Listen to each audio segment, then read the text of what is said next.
Mlaleli wami, ngiyakubingelela kuphi nakuphi la kufinya khona lo mbuso njengamanje. Ngicela ukuthi uma usuku lakho lokuqala ula wenze sure ukuthi uyasubscribe, wenze sure futhi ukuthi uyalayika, wenze sure ukuthi ividiyo ayilindi ize iphele ebese uyakhomenta nge-full understanding. Le video-ke izodinga ukuthi-ke kube nomuntu owake yamenza le nto noma-ke kube nomuntu ofisa ukushare umbono wakhe ukuthi ngampela ngampela uma kungathiwa iyenzeka kuyena engenze njani, isikakhulukazi kubantu besifazane.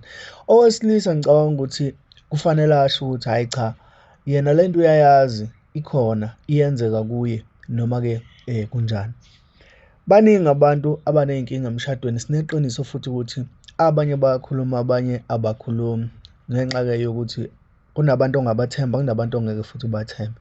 Ingakho beze bekhetha ukuthi bethumele imiyalezo kube nabantu abazoyixoxa indaba ebese belindele imibono yabantu noma-ke imizwa yabantu ukuthi ngaleso sikhathi yenza kanjani ukuze bekwazi ukuthi begcine bethatha ama-reaction over leyo nto leyo.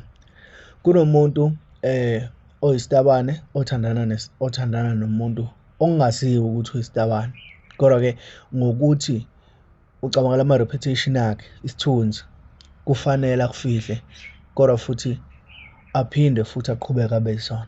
Ngaphandle nje kokumoshela isikhathi sakho, asihlale kulona udaba ebese siyalalela ebese siyakhomenta ekupheleni kwevidiyo. Wenze sure ukuthi usulayikile, wasubscribe, ne-membership futhi uma uthanda ukuyijoyina ungayijoyina ukuze sikwazi ukuthi siphositshe ezivivaneni la kusuke kushoda khona kubantu abasuke becela usizo ku-channel. Nayi ividiyo mlaleli wami, ithokozele. Lalela namhlanje benginabantu abawu-200 kwi-live yami ngibaxoxela istory nami bengisaba ukusixoxa kodwa-ke ngizonixoxela sona-ke. So istory sihamba kanjena-ke, usisi kwi-relationship noguy wakhe akade babejola naye, kusho ukuthi-ke uguy uyachitha umuntu ohluphayo baze bagcina sebehlukana. Umitha lo guy lo i-gentleman, uclean, insizwa, uqobolayo, yinhle, yo inogazi insizwa yakhona, imshele-ke imshele bese agcineke eyiqoma-ke lo sisi. Uguy-ke umuntu othanda ukuya kuma-restaurant nomuntu othanda ukuya kuma-vacations, akhiphe-ke umngani wethu amkhiphe njalo nje baya kuma-restaurants afensi, umuphi imali, umthengela imbali ey'fakwe imali, like uguy nje ubhizi nje uyam-love bomba umngani wethu ngamandla e-love bomb. Uthi-ke kusuke-ke kushaya isikhathi la kufuneka khona baye embedeni.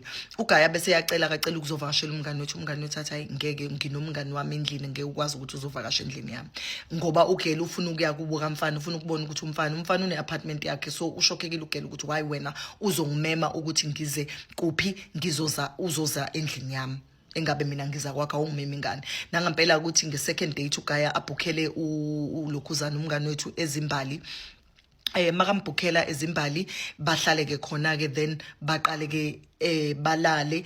Ugaya vele angamthinti ugele, angamthinti kuze kuse adinwe-ke umngani wethu ukuthi hawu, uthi umngani wethu noma uyapaquza ugaya angazingena athi nje shem anginaso isikhathi, alala ugaya ahonqe kuze hayi abese-ke yabhoreka kumngani wethu ahamba emsebenzini, ambuza ukuthi hawu why wena manje, abese no ngiyaxolisa bengikhathele kakhulu sithandwa sami but I'll make it up to you. And then-ke abese invite ugele kwakhe, nangampela bahambe-ke baye kwakhe, afike-ke uguy bayenzeke into zakhona nogele, benzeke into zakhona, benze into zakhona nogele.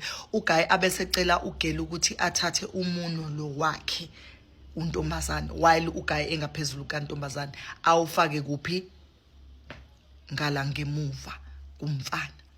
Uthi usisi ngishokhe ukuthi nangumfana engicela ukuthi ngifake umuno ey'ndaweni ezingafakwa imini.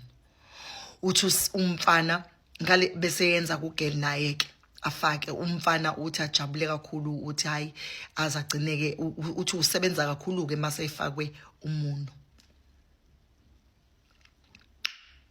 Hayi ugele uthi eyi ngishokhe-ke ngishokhe-ke but ayikho into engizoyenza, ngihambe-ke ngiye emsebenzini ngifike ngixoxela abangani bami but hayi no, it's normal.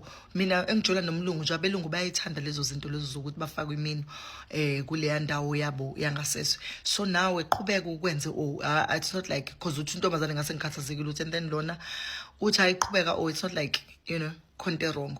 Hayi uthi ngiqhubeke, hayi umfana ngenzela imangaliso, uze ethi siqhubeka sijola, umfana useyaqala manjena umfana bese amlobola ugeli amlobole engakaqali ukumkhombisa lezi zinto zakhe amlobola ugeli agcine sebe engagile baze bagcina beshadile nogeli uthi makamlobola ugeli beshada kanjalo ke umndeni wakhe wonke nabangani bakhe nje uthi it was the best wedding ever uthi aqhubekeke noGuy ngalesikhathi sebesemshadweni kunendlu la kaGuy i-guest bedroom inombhede wakhona umbhede wakhona nje uyinsimbi nje umbhede nje kodwa muhle but wakhiwe ngeinsimbi but kungabi into enginakayo amakhabethe akhona kule camera ahlale ekhiwe but it's not something usisi ayinaka kakhulu uthi ke bese yaqala ka move into iGuy sebeshadile umuvela kwi-apartment kaGuy makamuvela kwi-apartment kaGuy ke kuthi ngalelo langa ke they didn't have a chance to go to the honeymoon because uGuy was working baqale benza into zakhona ke uthi and then bayenze ke uGuy njalo ufuna ukufakwa umuno einqini ngiyaxolisa bengafuna ukusho ukuthi ufakwa kuphi umuno but ufakwe ke but nani into eningixoxela zona guys niyafuna ukuthi ngingene ezulwini kodwa awufake-ke umuno uGuy ke uba excited kakhulu makafakwe umuno bese yaqhubeka-ke uthi kuthenge elinye ilanga uGuy avele amtshela ukuthi namhlanje ke sizohamba solala kuleli camera uthi uphethe nokey afika avule makavula akhipha izinto ukhipha ama-handcuff ukhipha imvubu ukhipha naloku okuyibhande okufaswayo ngiyasaba nokusho ukuthi kubizwa ngani ngizothi i-step on uthi abese ethi enene ugeli ucela ambophe uGuy ambophele embedeni amfaka ama-handcuffs nangampela ugeli ambophe uGuy ambophele embedeni amfaka ama-handcuffs uthi enene abese ethi thatha leyo mvubu-ke ungishaye ngayo enqeni athi ugeli no I can't do that athi uGuy ye ngiyakutshela ukuthi this is what I like hayi nangampela uthi uGuy ambhaqula ugeli ugela ambhaqula uGuy amshaya umshaya kancane athi uGuy khuphula izinga amshaya abese ke untombazana akathathe leli bhande lilakhona istep on abese yamsebenza akasebenze ngayo uGuy amsebenze ugeli kusho ukuthi manje uGuy abese yabuza ukuthi ubani indoda athi intombazane kumele ibuze kumfana ukuthi ubani indoda ugeli umngani wethu abese yabuza ukuthi so ubani indoda athi uGuy uwena athi ugeli ngilost ke mina ngishade nobani ke manje uthi iqhubeke lento kutholakala ukuthi ugeli ke manje akasalalwa sekuyena olala uGuy uthi abe imconfuse lento imstress ngempela uthi agcine esemtshela uGuy ukuthi hawu lana ngibone ngathi asikho kwi-relationship ngibone ngathi uwena kuphela ukwi-relationship wethu nje so mina manje it's like ngathi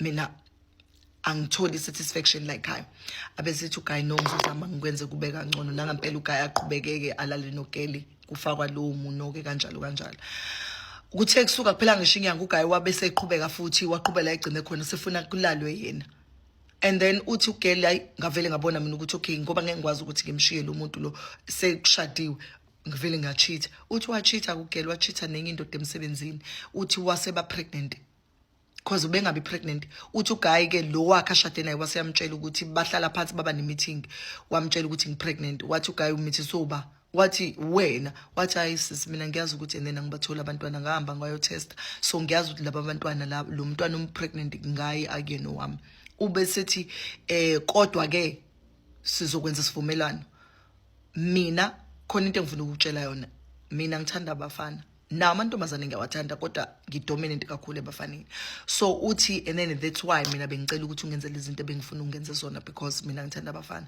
so it's okay ngizothola mina umuntu ozokwazi ukungenza lezi zinto lezi wena ungafuni ukungenza zona bese wena uqhubeke ulale nalo wabhuti lo lala naye emsebenzini kodwa into ozoyenza ukuthi ngeke umtshele ukuthi laba bantwana oba pregnant umntwana lo umithile owakhe uzomfihlela ubaba wengane so laba bantwana ngizobakholisa as my own but wena you have to hide ukuthi lezi ngane sizalwa ile enye indoda kumele yazi ekhaya sizohamba as a family kini ngizoba indoda ekhaya uzoba unkosikazi we gonna treat it like that umshado wethu and ungajola as much as you want and mawubuye endlini so kusho ukuthi nje and you gonna uzofihla futhi ukuthi enene mina ngigay.